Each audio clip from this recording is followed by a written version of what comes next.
Hi everybody, this is Kim from 3R Estate Services and the Estate Shop in beautiful downtown Franklinville, New Jersey. Today I am in Pitman. I'm still working on the Pitman estate. The sale will be February 3rd through the 5th. We had to change it. We pushed it back a week because there was another antique show in the area. But I wanted to talk a little bit about shaving mugs. People have probably seen these at antique shows, at yard sales, at flea markets, etc. But you may not really understand where these came from or why they were used.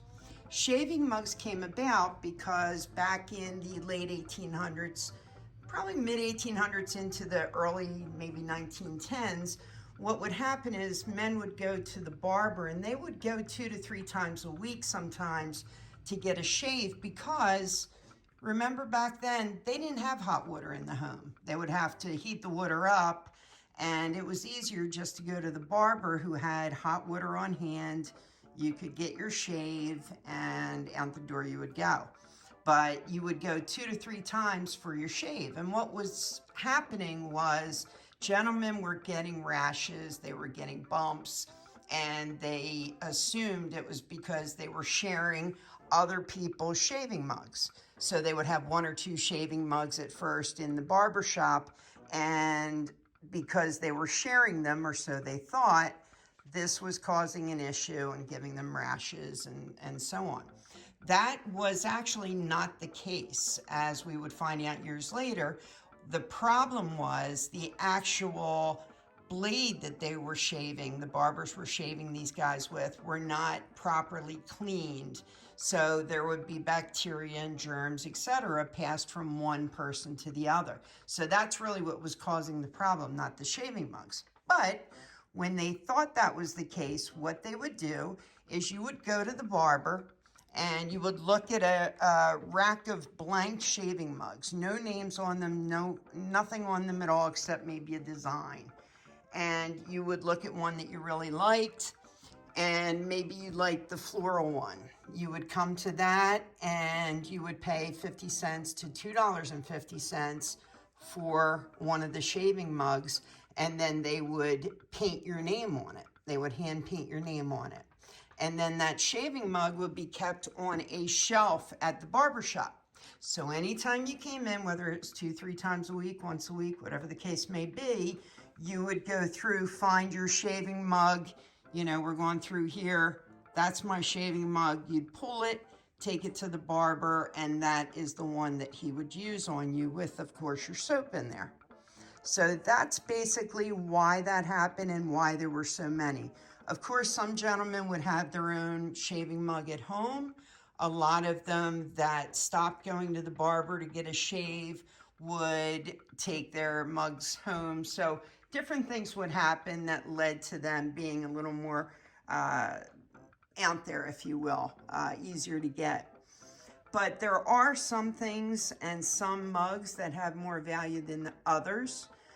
The names, of course, they're the ones that you're just the names, the initials, they're the ones you're going to see most of. But you're also going to look for ones with some sort of fraternity on that. That one is a Mason's. So this gentleman was a Mason.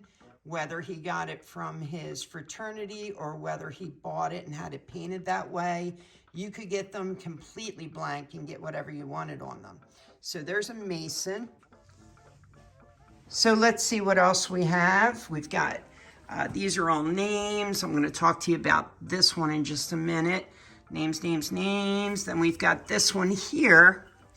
This one is marked Bingham House. Bingham House was probably a hotel back in the day.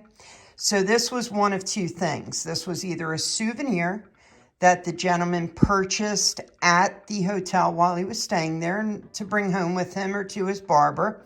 By the way, don't fault me for dirty hands. I'm working on the estate today, so I'm taking in boxes. But that was one option. The other option is the barber that was there in the hotel used these and had several. And again, you could either buy it as a souvenir or it might find its way home somehow in your luggage. So either way, these have more value than just the ones with the names on them. The exception to that is a famous name, someone who's well known. If there's provenance, or what provenance is documented history that it belongs to that person. So we could go through these and see if there's anyone with a famous name, see if there's some way to link that particular mug to that particular person, and then that would bring more value. Let me see what else we have here. All different ones up down here. I mean, now this one has a steam locomotive on it, which is really interesting. Unfortunately, it's broken, but this, if it weren't broken, would be a higher end, if you will, shaving mug. Very, very cool. It will probably still sell, even though it's got a boo-boo, so I'm going to keep that out. Of course, it won't sell for the same price, but very, very cool. What do we got here? Ugh. Look at that one. That one's really different.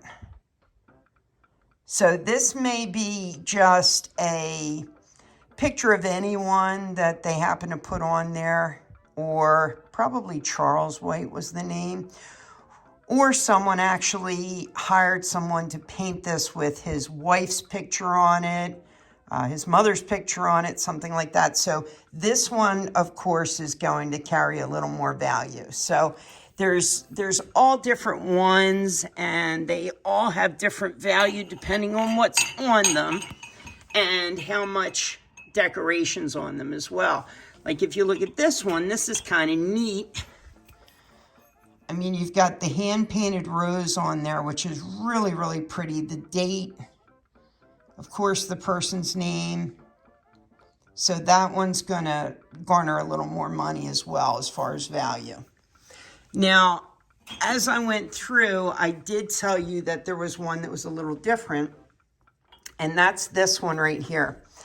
This one is called a scuttle mug. Now, if scuttle sounds familiar, you might think of coal scuttles, and that's why they called this a scuttle mug. It's in very much the same shape as a coal scuttle. And the idea behind this is that you would put hot or warm water down in this area in the front here, pour that in. You would put your soap here at the top, and then your shaving brush would sit in the bottom there, and then you would bring it up to the soap, scrub it around, and then put it on your face and shave. So these were really neat too, and very different. So again, something just a little bit different and a little more collectible than just the names. Thought I had, I put it to the side here for you guys. Here's another one. Central Hotel. So that one's kind of neat. That one even still has the soap in it. So we've got that one. Let's see, I put another one aside for you guys. Oh, this one's really neat too. I'm going to wait and see if anyone knows what those 3 rings represent. There's a fraternity that represents. I'm going to ask you to put it in the comments and see who gets that first. But the 3 rings represent a particular fraternity. And then, of course, you've got the gentleman's name on there.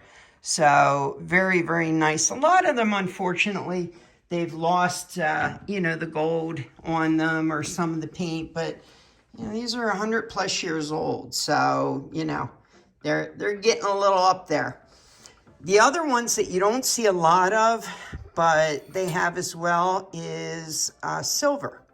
So this is milk glass and silver plate. This one here, this is also silver plate. And this has a removable inside. So probably you would put warm water in there, and then that would kind of keep everything warm for you, and you've got a rest for your brush, your shaving brush. So that's a little information about shaving mugs for you. This collection will be available on February 3rd through the 5th, and that will be at our Pitman estate sale. The address will be listed the night before the sale. We don't send the address out before then. We do not do pre-sales or previews, just to give you a heads up. But these are just some. We actually have more shaving mugs than what you see here. And that's just one of the really neat things that we have at this house. I can't wait for the sale and to show you guys everything else. So thank you so much for watching. Don't forget to follow, like, and subscribe. We've got all kinds of goodies to show you at this house and many more houses to come. So thanks so much for watching. Take care, folks. Sweet vintage dreams.